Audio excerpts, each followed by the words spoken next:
All right, welcome back to the Copywriters Podcast with your host, the world's greatest copywriting coach, David Garfinkel. David, how are you doing today? Nathan, I'm good. It's November as we record this, and it's actually sunny out and not bad at all. I'm feeling good, like the weather. Nice. It is sunny here in Colorado as well.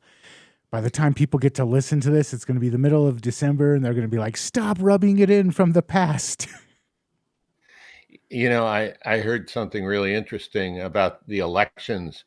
Apparently, in Colorado, they passed recreational cannabis, making it legal because they forgot they'd already done it before. I was like, oh no, David's going to get political, but no, that's a good one.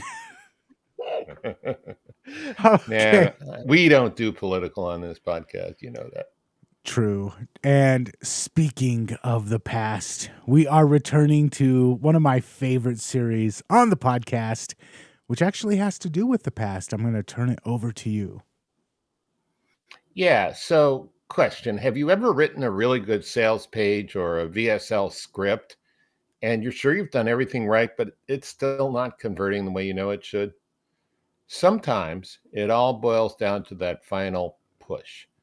More than a call to action, the final push is a collection of simple but crucial elements to help your prospect get across the finish line. And we've gathered these tips from what was discovered in rigorous testing and studied by an old master, Clyde Bedell. More about Clyde in a minute. We're going to share some of his best ones on the show today. But right now, the best thing I can tell you is that copy is powerful. You're responsible for how you use what you hear in this podcast, and most of the time, common sense is all you need. But if you make extreme claims, and if you're writing copy for offers in highly regulated industries like health, finance, and business opportunity, you may want to get a legal review after you write and before you start using your copy. My larger clients do this all the time. So, Nathan, we've done a couple of different Old Master Series episodes before on Clyde Bedell, and we've talked about him, but to refresh our viewers and listeners' memories, and maybe yours, besides being a highly successful advertiser, he was a prominent teacher of copywriting and sales. For example, he built a national sales training program for Ford Motor Company in the 1930s. And when he was teaching copywriting at Northwestern University, he couldn't find a suitable textbook. So he wrote one himself. And that turned into How to Write Advertising That Sells. It was first published in 1940, 13 years before I was born. Wow. This book is 8.5 by 11. See it? And a massive 539 pages. It's pretty hard to find a copy these days. Lucky for me, I got mine years ago when it was not so rare, easier to get, not quite as expensive. A little while ago, I saw a copy on Amazon for $736. It's worth it, but that's a lot for a book. Now, today we're going to look at Chapter 8, which is simply called Try for Action. It's chock full of tips on how to get your prospect across the finish line to click and buy. Now, when you and I were talking about this episode before, we realized that some of these things were more for print advertising, mail order, retail store sales. So we're going to add a few things. And, there's still print advertising. There's certainly still brick and mortar stores. So we can talk about that too. Mm-hmm. But here are some things you need to do right at the end of your copy to help push your prospect right across that finish line. The first main point is give your reader or VSL viewer good reasons or excuses for buying. Okay. People leave this out because sort of curse of knowledge, fatigue of writing, right? You think, well, it ought to be obvious. Well, ought to be and is are actually two different things. Mm-hmm. So here are some steps you can do. If you've done a good job, using the law of one, you've got like a key pain point or a key problem that you're going to explore, maybe agitate, and then solve at the end of your copy with your product.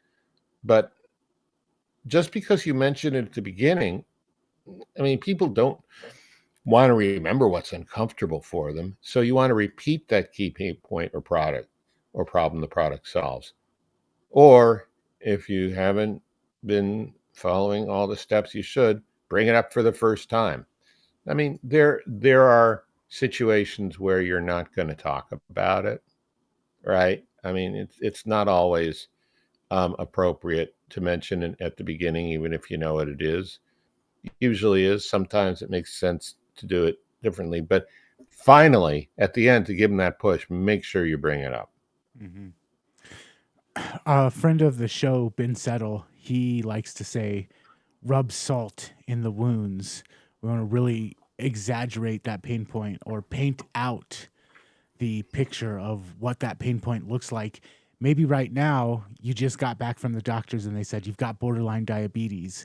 Well, if you're selling a solution for that, the pain point right now isn't that bad. But if you paint a picture of, hey, you might get amputated, you might lose your foot, you might not be able to go on walks with your grandchildren in the park, painting out, making that monster that's in the room, instead of it just being kind of a fuzzy, undefined monster, it's a clear monster with bloody fangs and venom dripping and all kinds of matted hair and yellow eyes. Like, you make it really clear so that that pain point is not just like this vague, nebulous thing. Um, and then also the flip side of that, taking them from the extreme hell to the extreme heaven island. Not doing that at the end of your sales letter is definitely costing you sales.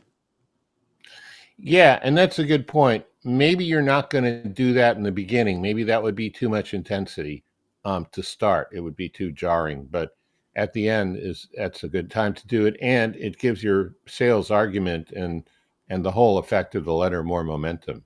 Mm-hmm. So one way of doing this is what's known as the crossroads close. I'll give you an improvised in the moment example. Right now, you're at a crossroads. You could continue listening to this copywriters podcast and get rid of that low conversion problem forever by implementing some of the steps, or you could just turn it off and continue to do what you're doing and continue to get such a lousy return on ad spend that you have to abandon the whole campaign altogether. The choice is yours, I love it. right? So that's the crossroad close. And the key essence of the crossroad close is what? Just to remind the prospect of what could happen if they don't buy. Yeah. And we've mentioned this before. A lot of times, by the time you get to the close of your sales letter, if you've been going through chronologically piece by piece, you can run out of steam. So one tip that we've talked about in the past is starting with your close and making sure that you don't run out of steam, making sure that you're not hammering home your best points, making sure that you're not selling from the heel. Sometimes it makes sense to start at the end and then work back from there, but it's a try it and see if it works for you kind of thing. Yeah, that's a really good point. I mean, you need to have a lot of energy and a lot of focus and intention with a good close. And, in terms of the human body and, the cycle of work, you may have run out of that if you wait till the end to write your close. So you might want to start thinking about it sooner. The third thing that's going to give them good reasons or excuses for buying is an urgency tactic, a limited quantity, bonus only up to a certain deadline, or a price rise after a certain deadline. Now, when we were talking about this, you made a point that if you're selling a digital product, limited quantity, that's not going to be as believable. I mean, you might have some mechanism set up so that when you get to 500 copies, the PDF generator turns off or something, but it's not going to work. But there are other things you can do, right? Mm-hmm. So I remember when I was a kid, they had the local mattress company. Boss is out of town for the weekend. We've got to get rid of all the inventory in the warehouse before he gets back. If he gets back and finds out we put everything on sale, we are going to lose our job. So we need to sell it now and show him. And that was using like the urgency of he's only gone for the weekend, plus the urgency of the scarcity. We've only got so many mattresses in the warehouse. But yeah, with a digital product, you can't do that. And it feels fake and kind of icky. One of the things that you can do, though, is if you're doing a training on Zoom, you can use Zoom's scarcity. Hey, Zoom, the account that I have only has 500 seats or only has 100 seats or whatever. You can also do the qualifications scarcity. Hey, this is only for certain types of people. This is an offer that's only for you if you meet these specific qualifications, kind of giving them that sense of elitism. There's still ways to do it. It's a little bit harder to emphasize urgency and scarcity in the digital world, but there's still a lot of ways that you can do it. Yeah, that's really good. I mean, the limits of the technology or the limits of the particular, I mean, there probably is no limit to how many people you can have online if you have the right package, but those can be very expensive and not everyone has one. So yeah, using that, I mean, I think the takeaway here is not the particular way you do it so much as to make sure it's plausible, make sure it's believable. If it looks fake and scammy, that's going to hurt you more than help you a lot. Hurt you a One of the, lot.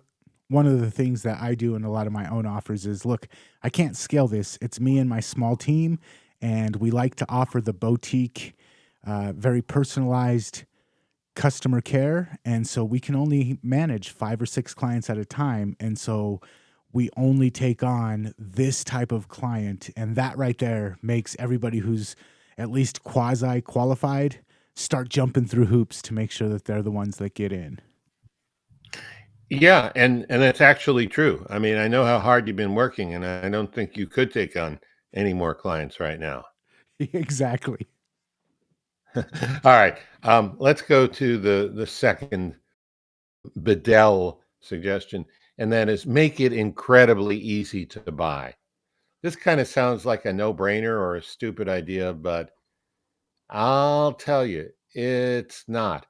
A lot of people are so concerned about all this technical stuff, or they're so into their own business and their own vision and their own meeting, or they're so into the branding colors, that all this crap that really doesn't help sales very much, that they don't make sure links, order pages, and in print ads, coupons, and phone numbers are all correct and work when someone tries to use them. You know, I've used this example before, but it's worth bringing up again just to make the point. Back in the day when there was no internet and there were magazine ads with coupons, some brilliant designer decided to have everything, the whole page in black ink with white reverse type because it looked so cool. The problem is on the coupon, you would need a pen that writes in white ink in order to order. So you've got to think this stuff through from the very practical utilitarian level. Um, I heard of a case last week, true story, where a funnel goes from the ad, skips over the sales page, and goes directly to a bare bones order page. And they were upset that they weren't getting any conversions, but they completely skipped maybe the most important step of the process. Mhm. Um, and you know, the way you find this stuff out is having someone else go through it, or go through it yourself when your mind is clear and you can just focus on it. Um, so you know, the bottom line here is to make sure the steps that your prospect has to take to buy are all included and they're truly the path of least resistance. So I'm going to give 2 extreme examples real quick. I'm sure everybody can relate with the first one. You get off of work, you're just getting done picking up your kids, you're completely exhausted, but you need some groceries for dinner. So you stop by the grocery store on the way home, you grab the 4 or 5 items that you need, and you go to check out. In the checkout line, there's only one register, and then there's the self checkout, and both of them have 25 people in each line, and you just think to yourself, they're not making it easy for me. We'll microwave something out of the freezer. I'm not dealing with this. If you don't make it easy for people to pay you, a lot of them will just walk out of the store and not come back. I've had clients in the past that sold CBD, and they'll get their payment processor shut down, and then they'll go to Stripe, and then they'll get Stripe shut down, and then they'll go to Zillow, and they'll get that shut down, and then eventually they'll be like, look, just send me an e-check and I'll ship you your product. And that makes it so difficult, and they just lose sales. Even from loyal customers, they just stop shopping with them, and it's because it was impossible to make it easy to pay. So ease of payment, especially at the last little bit, you want to make it easy for them to cross that finish line. Yeah, I mean, like, both you and I, we don't have enough minutes in the day, but guess what? The same situation occurs for our customers, and you've got to build your buying process around that. Just make sure it's easy. So another way to make it easy to buy is to offer free shipping on your first order, Mm. and along that line, do anything you can reasonably do to lower a prospect's resistance to buying the first time, because this is a matter of direct marketing math that a lot of people overlook. That sale, the first sale, will always be more expensive to get with the advertising cost or the amount of time you have to put in on a webinar or whatever than the second sale. Once a prospect has bought from you once and had a good experience, they'll be much more, 4 to 5 times more likely to buy from you than if they've never heard of you or never bought from you before. And so, with a good pattern of repeat sales, also known as lifetime value, you can more than make up for any reduced profits on your first sale. Yeah, and I just want to bring up, I know that you kind of hinted at this. We were talking about how technology makes it harder to present a false sense of scarcity, but it does make it easier to get people to say yes at the very end, as far as uh, free trials, sign up for the first 3 months free, and then we'll start billing you after that. That's just one example, but there are other examples of where technology now makes it easier for people to pay you. Yeah, I mean, I don't know how this works on other browsers, but on my Google Chrome, if there's a credit card field to pop in, a menu of credit card numbers comes up, and all I have to do is put in the security code. Mm. For addictive buyers, this could be a problem. Anyway, I okay. One last thing, real quick. I had a client that ran an art gallery, and a lot of their paintings were like $5,000 to $15,000. And one of the things that made it real easy was we had a plugin that said, "Hey, just pay a quarter of it at a time." So pay it in 4 easy installments, and that's just another example of where technology does help make it easier to get that payment. Yeah, and that's part of we sort of been talking about, but I want to state it clearly.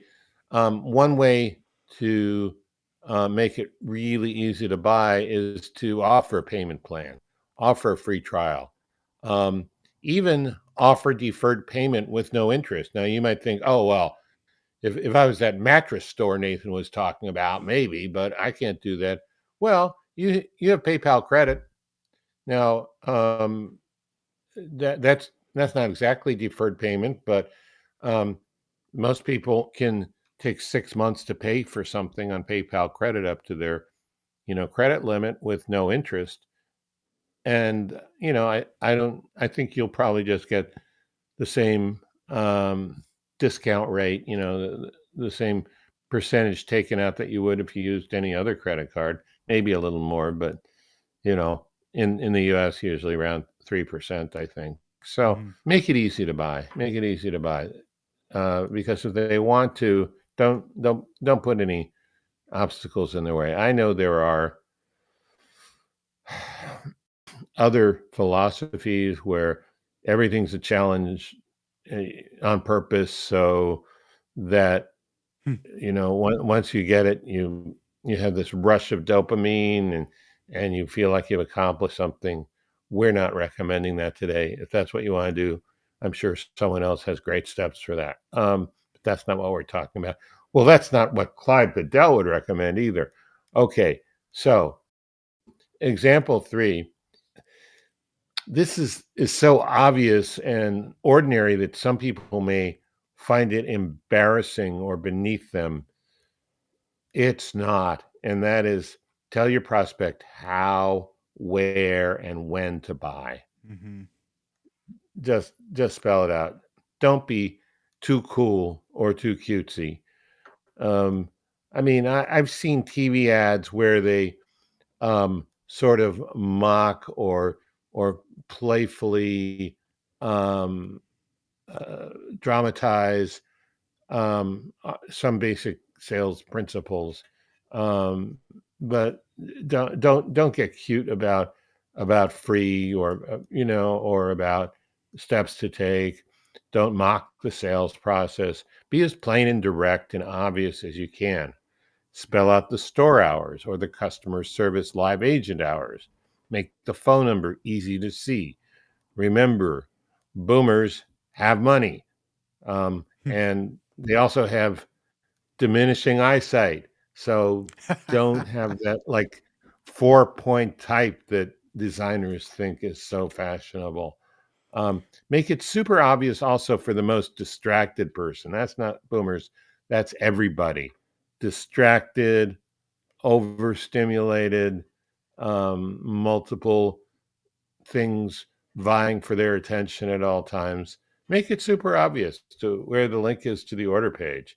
Nathan, you had some really cool stuff we were talking about, which involved screenshots of what's coming next, right?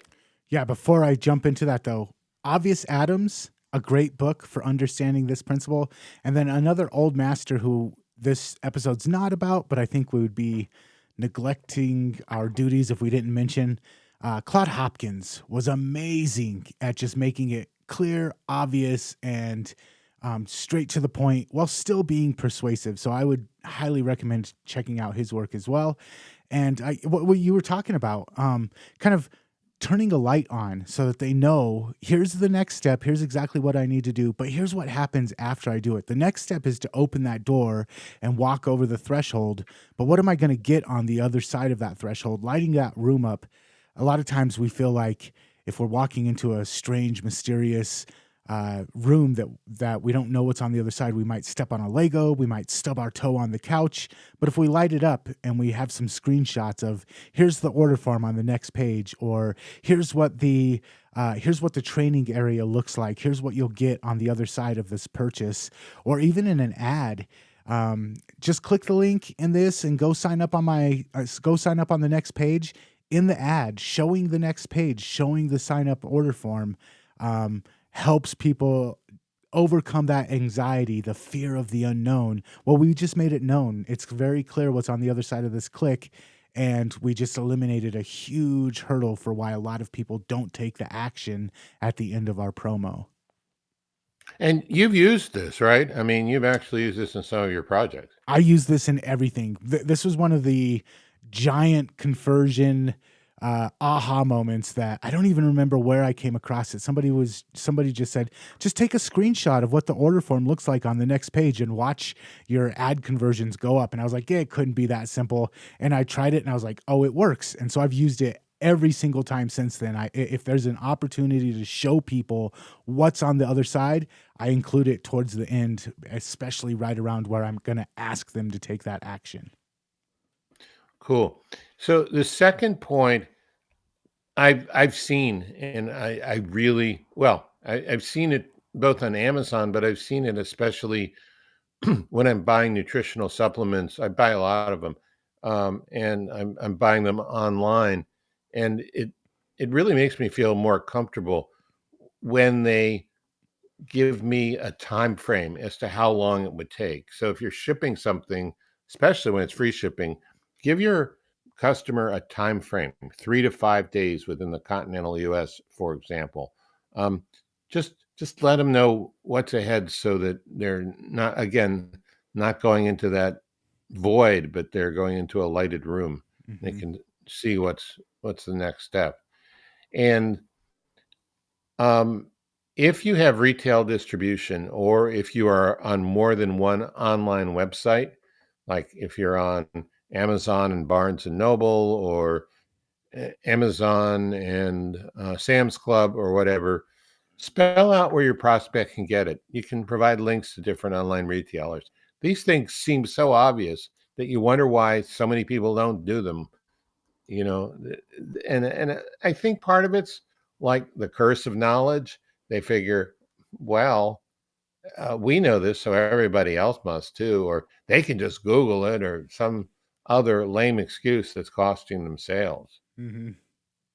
Man, all of these, And yeah, all of these today, just great tips on how to really tighten up the end of your sales message. yeah, yeah. Well, that's why Clyde Bedell is such a great old master. I mean, the overall point is, don't take anything for granted. Spell it all out. Make it so easy that a dummy would instantly understand. And so here's a quick recap of the three main points. One, give your reader or viewer good reasons or excuses for buying. Two, make it incredibly easy to buy.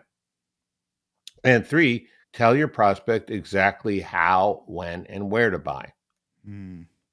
I would, for our call to action this week, I would challenge if you've got a sales piece and it's not converting as well as you'd like it to, just take these three tips. Go through the end of your sales piece, go to the point where you're asking people to make that conversion, do that call to action, and make sure that you've got these points in alignment and watch your conversions go through the roof.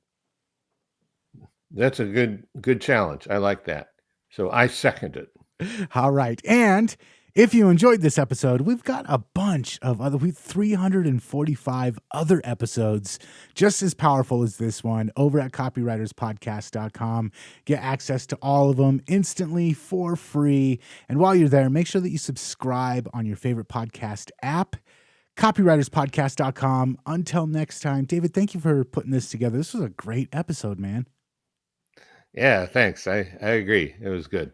All right. We will catch you later. Catch you later.